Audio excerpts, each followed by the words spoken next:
All right, guys, you guys recognize Linda, of course, here, a board-certified behavior analyst with the Capper Foundation. How are you doing today, Miss Linda? I'm doing great. Yeah. To be here. Great to have you on, of course, as always. So we're talking holidays. The holidays can be a really stressful and, crazy time for people. Of course, it's a wonderful time as well, but some people need maybe a little bit of help navigating the holidays and how to get through them. So, what are your kind of best tips and tricks for people that are maybe a little nervous as the holiday season approaches? Well, first of all, we want to start simple. And especially with young children or children with special needs, we want to think about keeping things simple and not overloading with a lot of activities. And then we want to think about sensory needs again, and large crowds. Shopping, it kind of overdoes a lot of people as adults and then as well as children. 100%. And so thinking about those kinds of things, and then special events that children might be involved in where they need to dress up or put on special clothes. We need to be trying those on ahead of time, getting comfortable in those, and being ready that way, practicing a little bit with what we have to encounter. Yeah, well, I know that I was scared of Santa growing up extremely badly, so things like that. Yes. Maybe if you know your child is a little bit fearful of Santa Claus, maybe try and refrain from making them take pictures with them, or maybe just don't take them to events where that person's going to be there, or things like that, or with, oh my goodness, those reindeer ear headbands that we all wear hurt your head so bad, and little kids might not be able to voice that.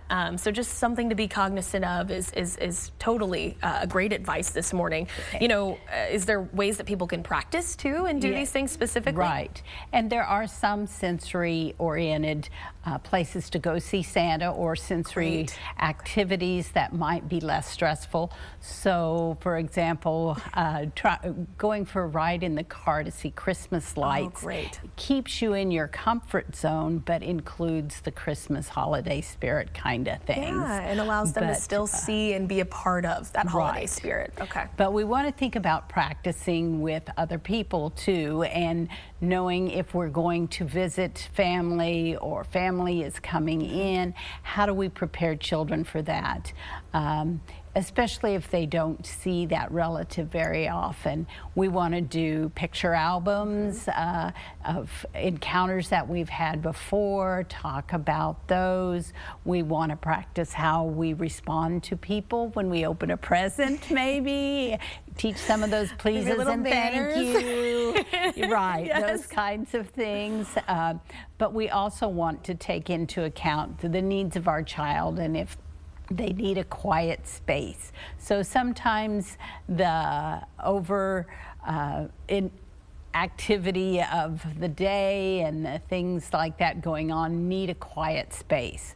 And if you're traveling to a grandparent's house or someone else's house, it's important for us to consider that too. So one of the things I recommend is the little tents that kids can have. If you're going to grandma's and there's not a quiet, safe space, that you take something like that to create their own quiet, safe spot to play. They can have their own kind of safe haven refuge where if they're feeling overwhelmed, they know they can go to the tent, they can be there, they're surrounded by their toys, their stuff. Exactly. They're safe. Okay, that's wonderful.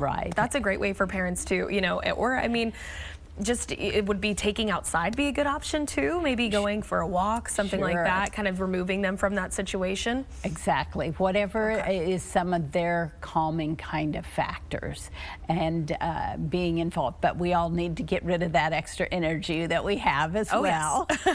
Well, if say something, you go to a party or you bring your kids with you and they're overstimulated and you don't know what to do, what do you recommend as a backup plan? or kind of a plan B in that situation. Yes, we always need to have a plan B, and our whole family needs to know what that plan B is. There may be times when we have to step out, where we have to have an occasion where we have to leave a little early, those kinds of things. But have everybody on the same page, knowing the information, knowing what we're going to do, as well as sometimes, depending on where you're going, letting the host know in advance that you might need to step out early if things become a little more stressful for you and your family. Yeah, no, and I mean, it's just most people, especially if they're your friends, they're going to be extremely willing to, you know, hear you out and be okay with that. And it's the holidays. Everyone, you know, wants to be happy, wants to be merry. So we just want to make sure everyone's having a good time. And these are great ways to make sure that you're prepared and able to, you know, tackle a potential situation if it does happen, right? Right.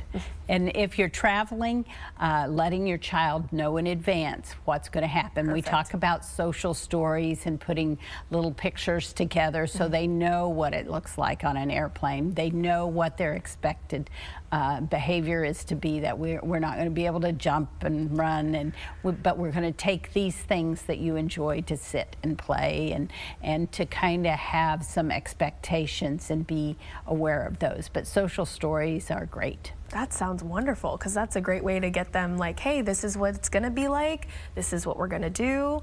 And, you know, they're able to be prepared then and not jump around on the airplane, right, when they get on there. Right. Well, Linda, thank you so much for sharing these tips and tricks. They're very, very helpful. We just appreciate it so much and hope you guys have a wonderful holidays at Capper. Same to you. All right. Well, coming up, guys.